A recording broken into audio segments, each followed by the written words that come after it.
इधर पाखंडी बाबा बोलते हैं हम हिंदुस्तान को हिंदू राष्ट्र का दर्जा दे रहे हैं। कुछ पाखंडी बाबा बोल रहे हैं कि हम हिंदुस्तान का 25 तक झंडा भगवा झंडा करेंगे। अस्सलाम वालेकुम वरहमतुल्लाहि वबरकातुह। दोस्तों, मैं उम्मीद करता हूं कि आप सब खैरियत से होंगे और आप देख रहे हैं मुजफ्फर ब्लॉग।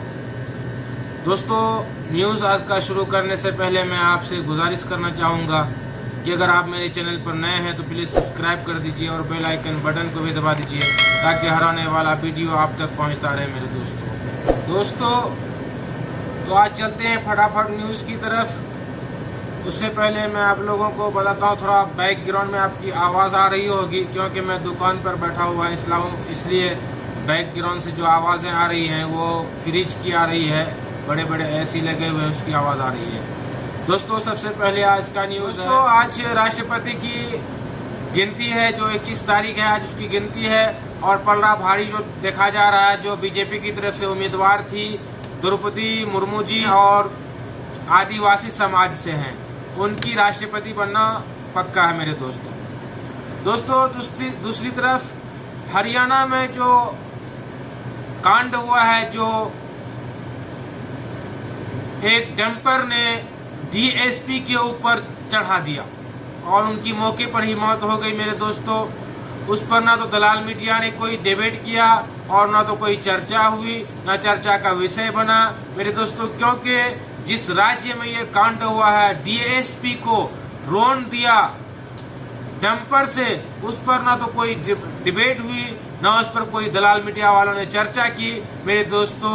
ये बहुत ही दर्दनाक वाकया है क्योंकि बालू माफियाओं ने जिस तरह से डीएसपी की जान ली है, बहुत दुखद है, बहुत दर्दनाक थी मेरे दोस्तों। उस पर चर्चा होनी थी लेकिन उस पर चर्चा नहीं हुई क्योंकि दलाल मीडिया वालों ने नहीं दिखाया कि सरकार वहां पर बीजेपी की है, इसलिए दलाल मीडिया वालों ने ना तो उस पर डिबेट किया और ना ही उस पर कोई चर्चा हुई मेरे दोस्तों। हालांकि ड्राइवर एक आरोपी को गिरफ्तार कर लिया गया राजस्थान से, उससे पूछताछ की जा रही है और उस ट्रक को भी गिरफ्तार कर लिया है, जब्त कर लिया है जिस डंपर ने डीएसपी की जान ली थी मेरे दोस्तों। फटाफट न्यूज़ में चलते हैं। तीसरी न्यूज़ है मेरे दोस्तों, बहुत बड़ी खुशी वाली बात है। जो ट्विटर चलाते हैं, जो जुबैर नाम से हैं, आर्ट्स न्यूज़, जुबैर की रिहाई कर दी गई है मेरे दोस्तों। सुप्रीम कोर्ट का बहुत बहुत शुक्रिया, जो सच्चाई पर काबिज है, झूठों को नकार दिया क्योंकि तरह तरह से उस पर आरोप लगाए जा रहे थे, तरह तरह से उस पर एफआईआर किए जा रहे थे मेरे दोस्तों, लेकिन सुप्रीम कोर्ट ने तमाम बिंदुओं को देखते हुए जुबैर को रिहा कर दिया मेरे दोस्तों। बहुत बहुत शुक्रिया का सुप्रीम कोर्ट का बहुत बहुत शुक्रिया।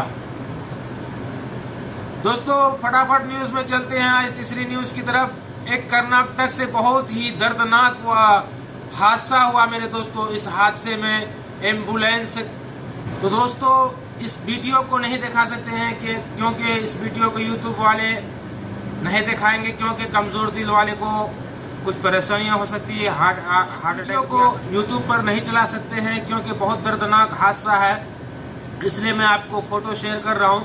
इस फोटो को देख सकते हैं कि किस तरह से कितना दर्दनाक हादसा हुआ मेरे दोस्तों इस एम्बुलेंस का।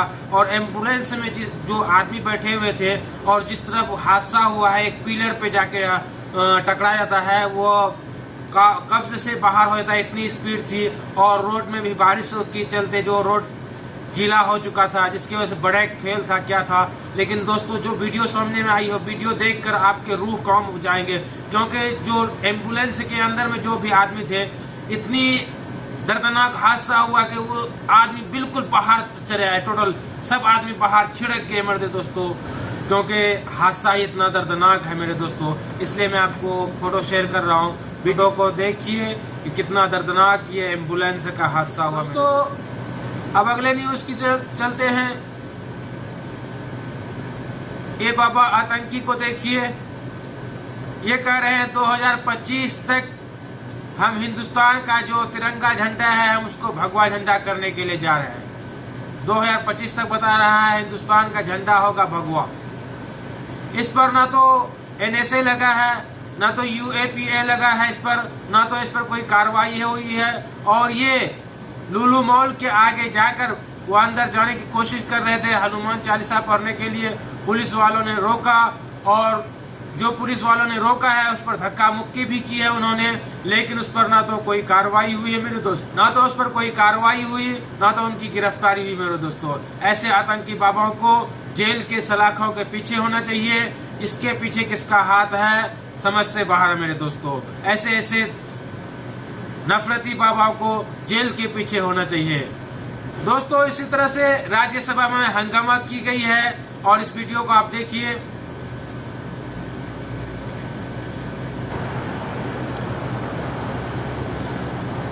तो दोस्तों देखा राज्यसभा में किस तरह से हंगामा हो रहे हैं। जो GST हर एक चीज में लगा दिए हैं, दूध, दही, आटा, चावल, हर एक चीज में GST लगा रहे हैं। ये लोग पहले से बेरोजगारी से मर रहे हैं, ऊपर से ये GST लगा रहे हैं। ये हिटलर की सरकार है मेरे दोस्तों। ऐसे सरकार को आपको उखाड़ कर फेंकना ही चाहिए जो आवाम को तकलीफ में डालता हो। तो चलते हैं दोस्तों फटाफट न्यूज की तरफ। आखिर न्यूज, सोनिया गांधी से आज ईडी पूछताछ करेगी। ईडी की दफ्तर पहुंचने वाली है सोनिया गांधी। इससे पहले राहुल गांधी से ईडी ने 3-4 दिन तक उस पर पूछताछ की थी। अब उसकी मां जो सोनिया गांधी हैं उनसे ईडी की इंक्वायरी हो रही है, उनसे पूछताछ हो रही है। इस फोटो को देखिए मेरे दोस्तों। इस वीडियो को मैंने नहीं लाया, आपको इसको फोटो ही दिखाता हूँ। उसका चेहरा शक्ल से देख सकते हैं। ये भी बाबा है, ये भी कह रहे हैं कि हम हिंदुस्तान को हिंदू राष्ट्र का दर्जा दे रहे हैं। आप देखिए इस पाखंडी बाबा को, इस आतंकी बाबा को देखिए किस तरह से ये नफरत वाला बयान दे रहा है कि हम हिंदुस्तान को हिंदू राष्ट्र का दर्जा दे रहे हैं। मेरे दोस्तों क्या ये राष्ट्रपति है, क्या ये प्रधानमंत्री है, कौन है? आप देख सकते हैं इस पाखंडी बाबा, इस आतंकी बाबा को। मेरे दोस्तों इस तरह से ये नफरत वाली वीडियो डालते हैं यूट्यूब पे, फेसबुक पे, ट्विटर पे, लेकिन इस पर कार्रवाई नहीं होती है। इसी के बरअक्स कुछ दिन पहले कुछ लोगों को गिरफ्तार किया गया पटना से, जो इल्जाम उस पर यह लगाया है कि उन्होंने 2047 तक हिंदुस्तान को मुस्लिम राज्य बनाने की, मुस्लिम राष्ट्र बनाने की साजिशें रच रही है। मेरे दोस्तों जो 100 करोड़ की आबादी है और 25 करोड़ मुसलमान की आबादी है, तो हिंदू राष्ट्र या मुस्लिम राष्ट्र कैसे हो सकता है? ये राष्ट्र हिंदू, मुस्लिम, सिख, ईसाई सबों का है। ये किसी एक झंडे का देश नहीं है मेरे दोस्तों। ना हिंदू राष्ट्र बन सकता है, ना मुस्लिम राष्ट्र बन सकता है। लेकिन इस तरह से अनभक्त लोग क्या बोलेंगे इस पर? इस तरह से मासूम लोगों को गिरफ्तार कर रहा है और वो भी मुस्लिम लोगों को, मुस्लिम नौजवान लड़कों को गिरफ्तार कर रहा है। और उस पर यह भी आरोप लगा रहा है कि इसका हेड क्वार्टर पूर्णिया को बता रहा है मेरे दोस्तों। पूर्णिया जो सीमांचल बिहार से है। इस तरह से मेरे दोस्तों मुसलमानों को तरह तरह से गिरफ्तार कर रहा है, तरह तरह से जांचें लगा कर उस पर गिरफ्तारी कर रहा है मेरे दोस्तों, तरह तरह से धाराएं लगाकर उसको गिरफ्तार कर रहा है मेरे दोस्तों। मासूम बच्चे, मासूम लड़के हैं, उनको गिरफ्तार कर रहा है, तरह तरह से धाराएं लगाकर उसको गिरफ्तार कर रहा है मेरे दोस्तों। इसलिए मुसलमानों आप समझ जाओ, एकता कायम करो मेरे दोस्तों। किस तरह से आपको तोड़ने की कोशिश कर रहा है। इधर पाखंडी बाबा बोलते हैं हम हिंदुस्तान को हिंदू राष्ट्र का दर्जा दे रहे हैं। कुछ पाखंडी बाबा बोल रहे हैं कि हम हिंदुस्तान का 25 तक झंडा, भगवा झंडा करेंगे। लेकिन कुछ मुसलमानों को गिरफ्तार इसलिए करता है कि उनको बताता है कि 2047 तक हिंदुस्तान को मुस्लिम राष्ट्र बनाने की साजिशें रच रही हैं, इसलिए उनको गिरफ्तार कर रहा है मेरे दोस्तों। समझ से बाहर है किस तरह से मुसलमानों को टारगेट कर रहा है, कहां से टारगेट कर रहा है मेरे दोस्तों। तमाम दलाल मीडिया वाले ने लुलु मॉल का प्रचार तो कर दिया नमाज के लिए, तमाम दलाल मीडिया वालों ने हनुमान चालीसा का प्रचार तो कर दिया, लेकिन हरियाणा के DSP सुरेंद्र सिंह की जो डैम्बर से हत्या कर दी, उन पर ना तो चर्चा हुई ना डिबेट हुई मेरे दोस्तों। तो चलते हैं आज का न्यूज़, इतना ही है मेरे दोस्तों।